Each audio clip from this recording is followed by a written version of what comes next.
வணக்கம் நண்பர்களே. ஜென்ம நட்சத்திரங்களின் வாழ்க்கை அமைப்பு. பொதுவாக ஜோதிடத்தில் லக்னம், ராசி, நட்சத்திரம் இந்த 3 விஷயங்களும் ரொம்பவுமே முக்கியமான ஒன்று. ஏன்னா பெரும்பாலும் இந்த விஷயங்களை மையமாக வைத்து தான் பலன்களை எடுக்க முடியும். இதில் இந்த ராசி, லக்னம் என்பது ஒரு மேலோட்டமான அமைப்பு பெற்றதாக இருக்கும். அதாவது இன்னென்ன இடங்களில் இன்னென்ன மாதிரியான கிரகங்கள் இருக்குது அப்படிங்கிற பட்சத்தில் அதனுடைய அமைப்புகள், ரிசல்ட் எல்லாமே இப்படி தான் இருக்கும் அப்படிங்கிறத கொஞ்சம் ஈஸியாக ப்ரெடிக்ட் பண்ணி எடுத்துடலாம். ஆனால் அதுவே நட்சத்திரத்தினுடைய அமைப்பு அப்படிங்கிறது ரொம்ப இன்டெப்தான விஷயங்கள். மெயினாக இங்கே ராசியும் நட்சத்திரம் தான் கணக்கு வரும். லக்னத்துக்கு நட்சத்திர கணக்கெல்லாம் வராது. ஏன்னா இங்கே ராசியானது மனம், நட்சத்திரம் என்பது உள்ளுணர்வு. ஸோ அதனுடைய தூண்டுதல்கள் இல்லாமல் இங்கே எந்த ஒரு விஷயத்தையோ மாற்றத்தையோ நம்மளால் பார்க்க முடியாது. அதனால் இந்த நட்சத்திரங்களுடைய அமைப்புகள் அப்படிங்கிறது ரொம்பவுமே இன்டெப்தான விஷயங்கள் தான். அந்த ஜோதிடத்தில் மொத்தமாக 27 நட்சத்திரங்களுக்கு அந்த 27 நட்சத்திரம் தனித்தனியான குணமும் தனித்தனியான வாழ்க்கை நிலையும் கொண்டதாகவே இருக்கும். ஆனால் என்னதான் 27 நட்சத்திரங்கள் இருந்தாலும் கூட வானியல் சாஸ்திரப்படி ஒரு நட்சத்திரம் என்பது பல நட்சத்திரங்களுடைய கூட்டமைப்பு தான். இப்போ அஸ்வினி, பரணி, கார்த்திகை, ரோகிணின்னு இப்படி 27 நட்சத்திரங்கள் நம்ம தனித்தனியாக சொல்கிறோம்.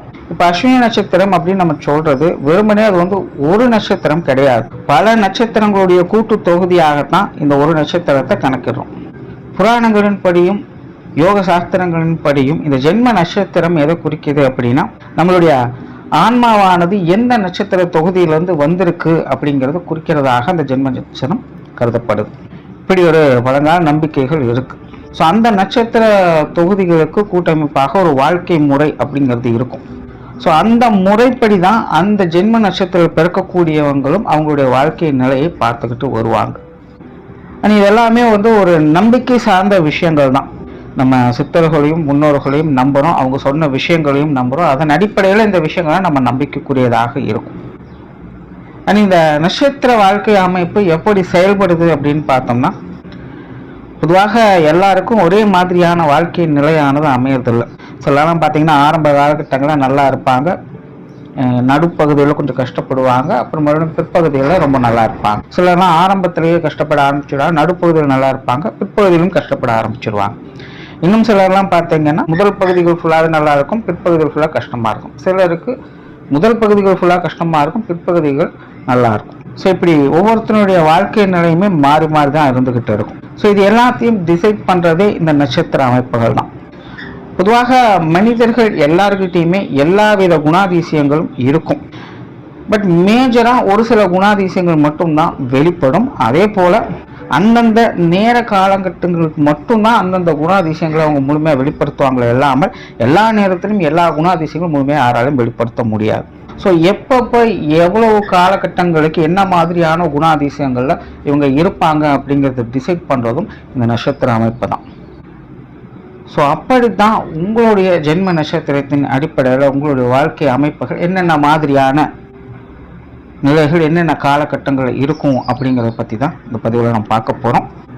ஆனால் ஒரு சில விஷயங்களும் இங்கே கவனத்தில் வச்சுக்கோங்க. இந்த பதிவில் பார்த்தீங்கன்னா என்னென்ன வயதுகளில் என்னென்ன மாதிரியான குணாதிசயங்கள் காரியங்களில் செயல்பாடுகளில் இருப்பாங்க அப்படிங்கிறத நம்ம பார்க்குறோம். ஆனால் அது பாசிட்டிவாக உங்களுக்கு இருக்குமா, நெகட்டிவாக உங்களுக்கு இருக்குமா அப்படிங்கிறது தெரியாது. அது அவங்களோட சுய ஜாதக அடிப்படையில் தான் இருக்கும். பட் சிம்பிளாக ஒரு விஷயத்தை புரிஞ்சுக்கோங்க. அந்தந்த வயது காலகட்டங்களில் நீங்கள் இந்தந்த மாதிரியான விஷயங்களில் இந்தந்த மாதிரியான அமைப்புகளில் நீங்கள் இன்ட்ரெஸ்டாக இருப்பீங்க, காரியத்தில் ஈடுபடுவீங்க அப்படிங்கிறத தெரிஞ்சுக்கலாம்.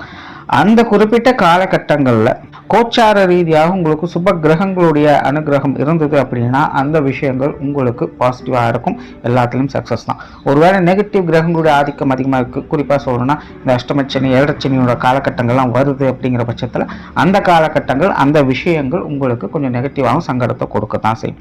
ஒருவேளை பாசிட்டிவாகவும் இல்லை நெகட்டிவாகவும் கிரக அமைப்புகள் எதுவும் வேலை செய்யலை அப்படின்னா அது ஒரு நியூட்ரல் பாயிண்ட் தான். அதே போல் பாசிட்டிவாகவும் இருக்குது நெகட்டிவாகவும் இருக்குது அப்படிங்கிற பட்சத்தில் அதுவும் ஒரு நியூட்ரல் பாயிண்ட் தான். இந்த ஜோதிட பலன்கள் அப்படிங்கிறதே இவ்வளோதாங்க. நீங்கள் வேறு எதுவும் பெருசாலாம் போட்டு குழப்பிக்க வேண்டியதே இல்லை. ஸோ இது மட்டும் கொஞ்சம் மைண்டில் வச்சுக்கோங்க. இனி மேற்கொண்டு நட்சத்திர அமைப்புகளை பற்றி பார்க்கலாம். மீனம் ராசி, ரேவதி நட்சத்திரம். இந்த ரேவதி நட்சத்திரம் என்பது புத்தி சாதுரியம் மிக்கது. சுக வாழ்க்கையை விரும்பக்கூடியவர்களாகவும் காதல் விஷயங்களில் பிரியம் உள்ளவங்களாகவும் இவங்க இருப்பாங்க. அண்ட் பெரும்பாலும் இவங்க வந்து ஸ்மார்ட் ஒர்க் செய்யக்கூடிய ஆட்கள் தான். நட்பு வட்டாரத்தை பெரிதும் விரும்புவாங்க. பெரும்பாலும் எல்லாருக்கிட்டேயுமே இயல்பாக பழகக்கூடிய குணம் என்பது உங்களுக்கு உண்டு. ஒரு தயக்கம் இல்லாத பழக்க வழக்கங்கள் அப்படிங்கிறது இவங்ககிட்ட உண்டு. ரொம்ப கேஷுவலாக எல்லாத்துக்கிட்டையுமே பழகுவாங்க. ஜாதக ரீதியாக இவங்களுக்கு கிரக அமைப்புகள் சப்போர்ட்ஃபுல்லாக இருந்துச்சு அப்படின்னா இவங்களுக்கு பெரும்பாலும் நிறைய நண்பர்கள் உறவினர்கள் அப்படிங்கிறது இருப்பாங்க. எப்பவுமே ஒரு கலகலப்பான குரூப்பில் இவங்க இருந்துக்கிட்டே இருப்பாங்க. வாலண்டியராகவே மற்றவங்க தேவைகளை அறிந்து பூர்த்தி செய்யக்கூடிய திறன் அப்படிங்கிறது உங்களுக்கு இருக்கும். ஒரு வேளை சுய ஜாதக ரீதியாக கிரக நிலைகள் பெருசாக சப்போர்ட் பண்ணல அப்படிங்கிற பட்சத்தில் இவங்க வந்து மற்றவங்களை தேடி போவாங்க. பட் இருந்தாலுமே மற்றவங்க வந்து அனுசரணையாக இவங்க விஷயங்களில் இருக்க மாட்டாங்க. கொஞ்சம் கான்ட்ரவர்சியான விஷயங்கள் அப்படிங்கிறது இருக்கும். பொதுவாகவே இந்த ரேவதி நட்சத்திரத்தில் பிறந்தவங்க வந்து புத்தி சாதுரியம் உள்ள மக்களை விரும்பக்கூடியவங்க. தான் மட்டுமல்ல, தன்னை சுற்றி இருக்கிறவங்களும் நல்ல திறமை உள்ள ஆட்களாக இருக்கணும் அப்படின்னு எதிர்பார்ப்பாங்க. நல்ல பேச்சாற்றல் மிகுந்தவங்களாக இருப்பாங்க. கேள்விகள் வித்தகர்களாக இருப்பாங்க. இந்த ரேவதி நட்சத்திரத்தில் படித்த மேதைகளும் சரி, படிக்காத மேதைகளும் இருப்பாங்க. உண்மையிலே இவங்களுடைய புத்தி தான் இவங்களுடைய மிகப்பெரிய பலம் அப்படின்னு சொல்லலாம். பட் இந்த ரேவதி நட்சத்திரத்தை பொறுத்த வரைக்கும் ஒரு சென்டிமெண்ட்டான நட்சத்திரமும் கூட. இவங்களுக்கு இயல்பாகவே மற்றவங்க மேலே பிரியம் அப்படிங்கிறது ஏற்பட்டுடும். அதாவது கண்மூடித்தனமான பாசம் அப்படின்னு சொல்லுவாங்க. கிட்டத்தட்ட இந்த ரேவதி நட்சத்திரமும் அப்படித்தான். என்னதான் இவங்களுக்கு புத்தி சாதுரியம் அதிகம் இருந்தாலும் கூட இந்த சென்டிமெண்ட் சார்ந்த விஷயங்களில் அடிசேர்க்கக்கூடிய நிலை அப்படிங்கிறது உண்டு. ஸோ அந்த மாதிரியான விஷயங்களை இவங்க எப்போவுமே கொஞ்சம் கவனமாக இருக்கிறது நல்லது. இப்போ ஜென்ரலாக சுய ஜாதக ரீதியாக கிரகமைப்புகள் நல்லபடியாக இருந்துருச்சு அப்படின்னா இந்த மாதிரியான பிரச்சனைகள் ஏற்பட்டாலும் கூட அதை சுதாரித்து சமாளிச்சிடுவாங்க. கிரகநிலைகள் ஒத்து வரல அப்படிங்கிற பட்சத்தில் தான் சென்டிமெண்ட் விஷயங்களுக்குள்ளே போய் சிக்கக்கூடிய நிலைகள் அப்படிங்கிறது ஏற்படும். எது எப்படியோ இந்த ரேவதி நட்சத்திரம் பிறக்கக்கூடியவங்க இந்த சென்டிமெண்ட்டை அதிகம் விரும்பக்கூடியவங்களாக தான் இருப்பாங்க. குறிப்பாக இந்த காதல் சமாச்சாரங்களில் அலாதியான பிரியம் என்பது உங்களுக்கு உண்டு. ஆனால் இந்த ரேவதி நட்சத்திரத்தை பொறுத்த வரைக்கும் பெரிய ட்ராபேக் என்ன அப்படின்னு பார்த்தீங்கன்னா, இவங்களால பொது நலமாக மட்டும்தான் செயல்பட முடியும். அது மட்டும்தான் பெரும்பாலும் இவங்களுக்கு நல்ல முறையில் கை கொடுத்துட்டு வரும். தனக்குன்னு சுயநலமாக செய்யக்கூடிய விஷயங்கள் அப்படிங்கிறது ஓரளவுக்கு தான் இவங்களுக்கு கை கொடுக்கும், முழுமையாக கை கொடுக்காது அப்படின்னு சொல்லலாம். ஸோ இவங்களுக்குன்னு தனிப்பட்ட முறையில் எவ்வளோ தான் திறமைகள் இருந்தாலும் கூட அது மற்றவங்களுக்காக பயன்படுத்தும் போது தான் அது சிறப்பாக செயல்பட்டு வரும். ஆனால் அதுவே தனக்குன்னு ஒரு விஷயத்தை செய்யும் பொழுது இவங்களுக்கு தடுமாற்றங்கள் அதிகமாகவே இருக்கும். கலை உணர்வு மிக்கவங்களாக இருப்பாங்க. இந்த கலை டெக்னிக்கல் ரீதியாக அந்த கலைத்துறைகளில் இல்லை மீடியா துறைகளில் இந்த டெக்னிக்கல் சம்மந்தப்பட்ட விஷயங்களை நிபுணத்துவம் பெற்றவங்களாக இவங்க இருப்பாங்க. இந்த மாதிரியான விஷயங்கள் இவங்களுக்கு ஈஸியாக வரும். அண்ட் ரிசர்ச் சம்மந்தப்பட்ட விஷயங்களில் கூட இவங்க ஆர்வம் மிகுந்தவங்களாகவே இருப்பாங்க. கம்யூனிகேஷன் திறன் என்பது உங்களுக்கு நல்லா இருக்கும். ஸோ அது சார்ந்த துறைகள் அல்லது விஷயங்கள் காரியங்களில் கூட இவங்க சிறப்பாக செயல்பட்டு வருவாங்க. ஆனால் இந்த பொருளாதாரம் சம்பந்தப்பட்ட விஷயங்களில் கூட இவங்களுக்கு நிபுணத்துவம் அதிகம் அப்படின்னு சொல்லலாம். இடம் காலத்துக்கு தகுந்த மாதிரி எல்லாத்தையுமே தகவமைத்து கொண்டு செயல்படக்கூடிய திறனும் இவங்களுக்கு உண்டு. ரொம்ப ட்ரிக்கியான ஆட்கள் அப்படின்னு சொல்லலாம். குடும்ப வாழ்க்கையில் ஈடுபாடுகள் அதிகமாக இருக்கும். குறிப்பாக குழந்தைகள், வாழ்க்கை துணை சார்ந்த விஷயங்களில் அலாதியான பிரியம் உள்ளவங்க அப்படின்னு சொல்லலாம். பொதுவாகவே இவங்களுக்கு வந்து சேவை மனப்பான்மை அதிகமாக இருக்கும். நிறைய கருத்துக்களை கூறுபவங்களாக இருப்பாங்க. இயற்கையாகவே இவங்களுக்கு இந்த நாலேஜ் பவர் என்பது அதிகம். நிறைய புரியாத புதிர்களுக்கெல்லாம் விடை காண்பதில் இவங்களுக்கு ஆர்வம் அதிகமாக இருக்கும். அந்த ஆன்மீகத்தில் ஈடுபாடுகளும் இவங்களுக்கு அதிகமாகவே இருக்கும். குறிப்பாக இந்த கலை, இலக்கியங்கள், புராணம் சார்ந்த விஷயங்கள் இது எல்லாத்துலேயும் ஆர்வம் காட்டக்கூடியவங்களாக இருப்பாங்க. இந்த மனோதத்துவம் சார்ந்த விஷயங்கள் கூட இவங்களுக்கு இயல்பாக நல்லா வரும். இதனாலேயே மற்றவங்க தேவையறிந்து செயல்படக்கூடிய திறன் என்பது இவங்களுக்கு இயற்கையாகவே உண்டு. சிலர்லாம் பொது வாழ்க்கையில் ஈடுபடக்கூடியவங்களாக இருப்பாங்க. இந்த சர்வீஸ் ஓரியன்டான விஷயங்களை இவங்களுக்கு சிறப்பாக வேலை செய்யும். இன்னும் சிலர்லாம் ஆராய்ச்சி இல்லைன்னா ஆன்மீகம் சார்ந்த விஷயங்கள் மூலமாக கூட அது பொது வாழ்க்கையில் ஈடுபடக்கூடியவங்களாக இருப்பாங்க. ஸோ இவங்க வந்து இயற்கையாகவே நேரடியாகவோ இல்லைன்னா மறைமுகமாகவோ மற்றவங்களுக்கு பயன் தரக்கூடிய விஷயங்களை எப்போவுமே முயற்சி செய்வாங்க, காரியத்தில் ஈடுபடவும் செய்வாங்க. பொதுவாகவே இந்த நட்சத்திரத்தை பொறுத்த வரைக்கும் தன்னுடைய அறிவை மற்றவங்களுக்கு பகிர்ந்து வரும். இதற்காகவே இந்த நட்சத்திரம் ஜன்மம் எடுக்குது அப்படின்னு கூட சொல்லலாம். அதாவது பெரிய பெரிய அறிஞர்கள்லாம் ஒரு சில விஷயங்களை கற்று அறிந்த பிறகு இந்த வித்தையை அவங்க முழுமையாக உணர்ந்ததுக்கப்புறம் தனக்கு பிறகு இது மற்றவங்களுக்கும் போய் சேரணும் அப்படின்னு சில விஷயங்களை அவங்க செஞ்சுட்டு வருவாங்க.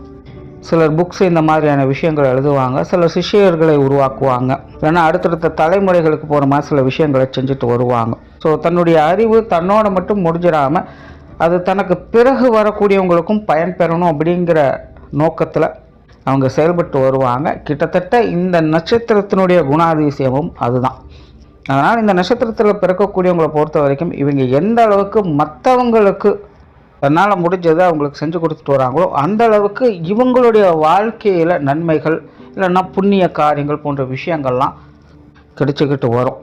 அதைத்தான் முன்னாடியும் சொல்லியிருந்தேன், இவங்களால் மற்றவங்களுக்கு பிரயோஜனமாகத்தான் செயல்பட முடியுமே இல்லாமல் தனக்கு அப்படின்னு ஒரு விஷயத்தை செய்யும் பொழுது அதில் இவங்க எதிர்பார்க்குற மாதிரி அந்த விஷயங்கள் அமையுமா அப்படிங்கிறது கேள்விக்குறி தான். பட் அதுவே மற்றவங்களுடைய சப்போர்ட்டோட ஒரு விஷயத்த செய்கிறாங்க அப்படின்னா அது இவங்களுக்கு பல வகையிலும் பணி தரக்கூடிய வகையில் அமைஞ்சிட்டு வரும்.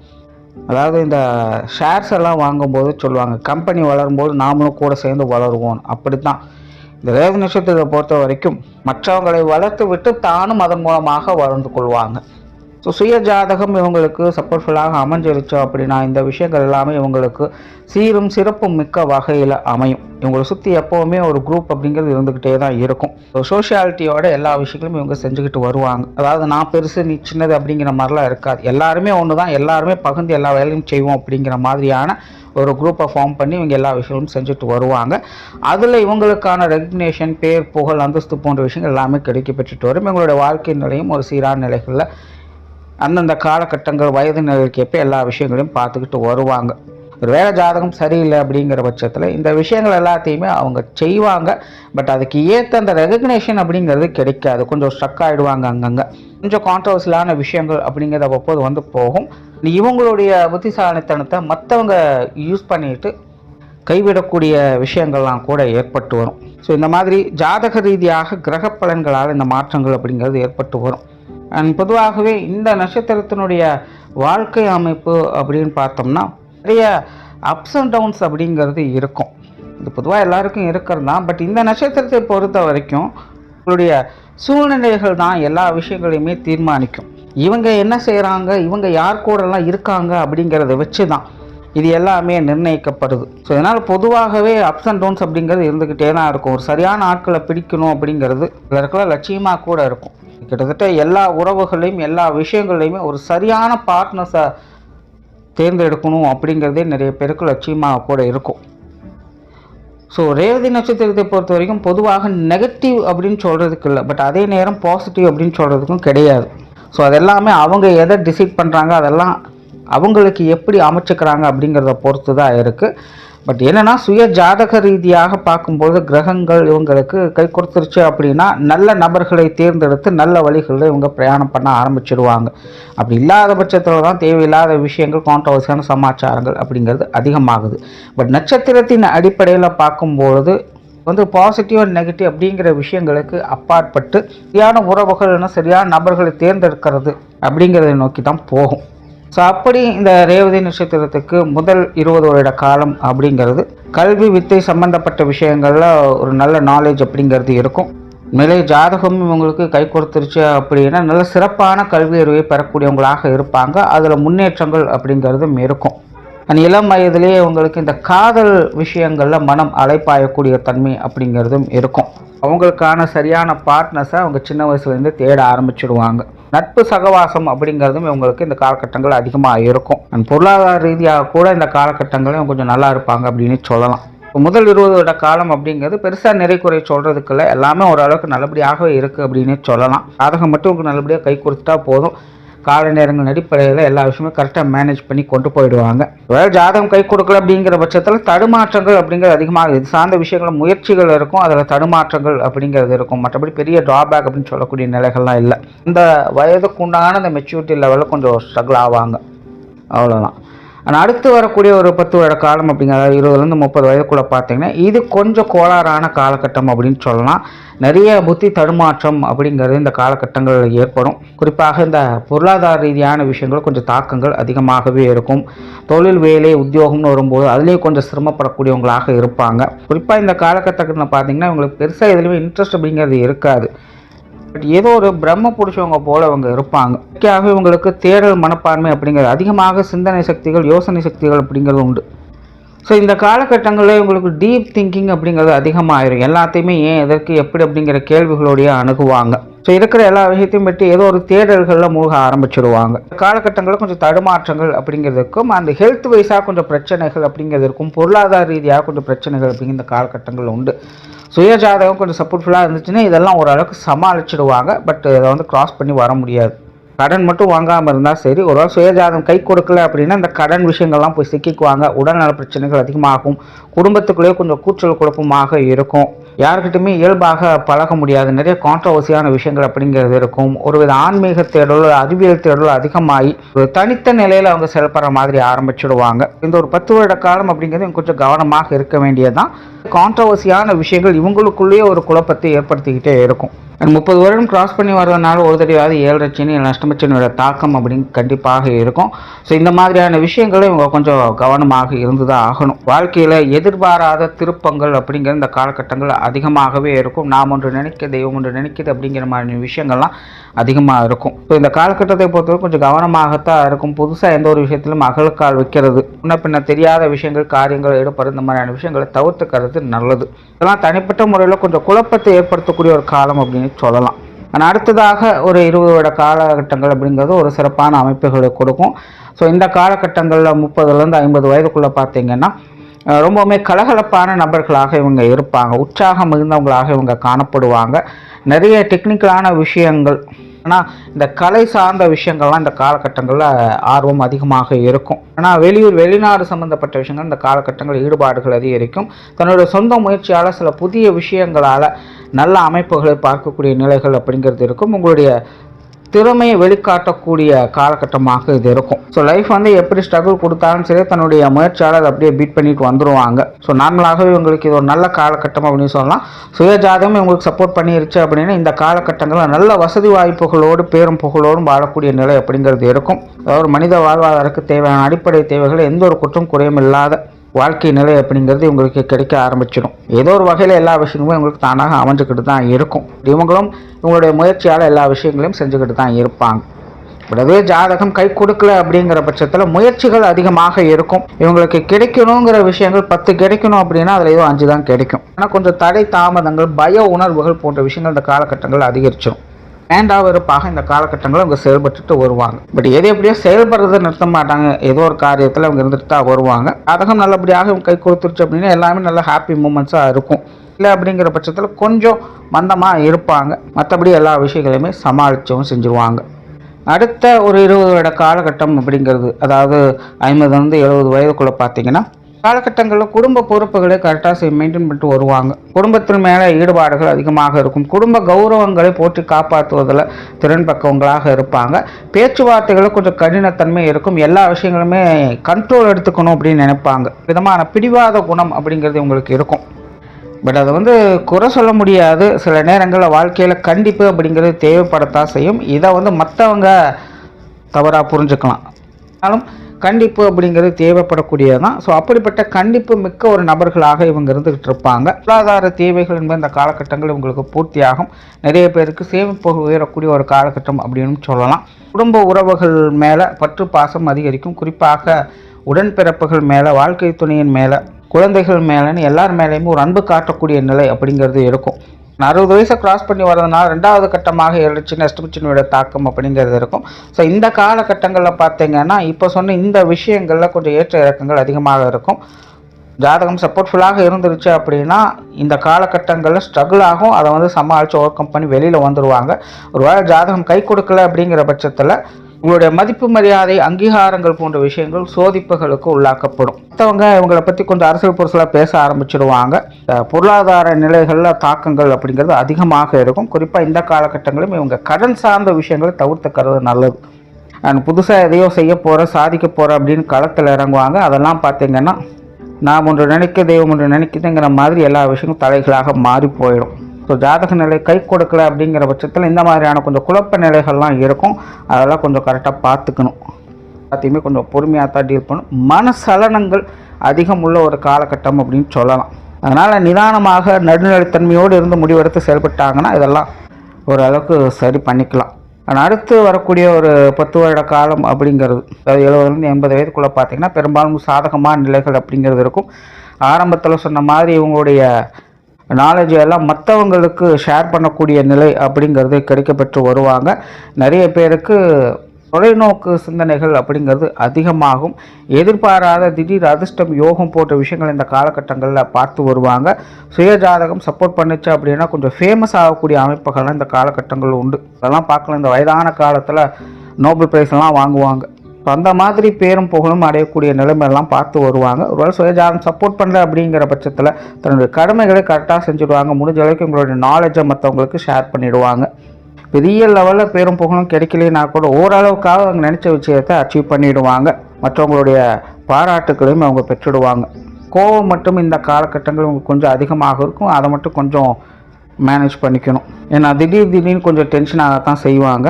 சிலருக்கெல்லாம் பிரயாண அலைச்சல்கள் அப்படிங்கிறது அதிகமாக இருக்கும். குடும்ப விஷயங்களில் இந்த காலகட்டங்களிலும் ஈடுபாடுகள் அப்படிங்கிறது அதிகமாக இருக்கும். குடும்ப தேவைகள் அப்படிங்கிறது ஒரு வகையில் பூர்த்தி ஆகிட்டே இருக்கும். சிலருக்கு இந்த ஆன்மீக விஷயங்களில் ஈடுபாடுகள் அப்படிங்கிறது உண்டாகிட்டு இருக்கும். ஸோ அதற்கு மேல் இருக்கக்கூடிய காலகட்டம் அப்படிங்கிறது இது உங்களுக்கு ஒரு கற்பையான காலகட்டம் அப்படின்னு சொல்லலாம். இதை முழுவதுமாக நல்லா இருக்குமா நல்லா இருக்காதா அப்படின்னு சொல்ல முடியாது. காலத்தின் அடிப்படையில் உண்மையிலே இது சிறப்பான காலகட்டம் தான். ஆனால் வயது நிலைகளின் அடிப்படையில் பார்க்கும்பொழுது இந்த காலகட்டங்களில் என்ன செய்ய முடியுமோ அதை மட்டும்தான் செய்ய முடியும். ஸோ அதற்குண்டான நன்மைகளை பார்த்து வருவாங்க. ஸோ வெளி தோற்றத்தில் ஒரு சராசரியான நிலைகளை சிம்பிளாக நல்லபடியாக இருக்கிற மாதிரி இருக்கும். அதனால் வயதான காலத்தில் சிரமப்படக்கூடிய நிலைகள் அப்படிங்கிறதெல்லாம் இவங்களுக்கு இருக்கிறது இல்லை. சிலருக்கெல்லாம் பார்த்திங்கன்னா திடீர் அதிர்ஷ்டம் திடீர் யோகம் போன்ற விஷயங்கள் கூட இந்த காலகட்டங்களில் கிடைச்சிட்டு வரும். பட் முன்னாடியே நான் சொல்லிட்டேன், இவங்களுக்கான விஷயங்கள் அப்படிங்கிறது மற்றவங்களை தான் போய் சேரும். இப்படி இருந்தாலும் மற்றவங்களுக்கு ஷேர் பண்ணி கொடுத்துட்டு தான் போவாங்க. அப்படி தான் இந்த காலகட்டங்களில் கிடைக்கக்கூடியதும். ஸோ அதுக்கு தகுந்த மாதிரி தான் அந்த கால நேரமே உங்களுக்கு செயல்பட்டுக்கிட்டு இருக்கும். ஜாதகம் அவங்க கை கொடுத்தது அப்படின்னு இந்த மாதிரியான நல்ல விஷயங்களை பார்த்துட்டு வருவாங்க. ஜாதகம் சரியில்லாத நபர்கள்லாம் பார்த்திங்கன்னா ஒரு மாதிரியான கற்பனைகளுக்குள்ளே மூழ்கி இருப்பாங்க. உடல் நலத்தில் அசௌகரியங்கள் அப்படிங்கிறது இருக்கும். குறிப்பாக யாராக இருந்தாலும் இந்த காலகட்டங்களில் மருத்துவ ரீதியான தேவைகள் அதிகரிச்சுக்கிட்டு தான் இருக்கும். அன்எக்ஸ்பெக்டட் ஆக்சிடென்ட்ஸ் போன்ற விஷயங்களில் இவங்க கொஞ்சம் கவனமாகத்தான் இருந்தாகணும். சுருக்கமாக சொன்னால் இவங்களுடைய கடைசி காலகட்டம் அப்படிங்கிறது எதிர்பாராததை எதிர்பாருங்கள் அப்படின்னு சொல்கிற மாதிரி தான் இருக்கும். ஸோ இப்படியாக இந்த ரேவதி நட்சத்திரம் தன் வாழ்க்கை பயணத்தை நடத்தி வரும். நன்றி, வணக்கம், வாழ்க வளமுடன்.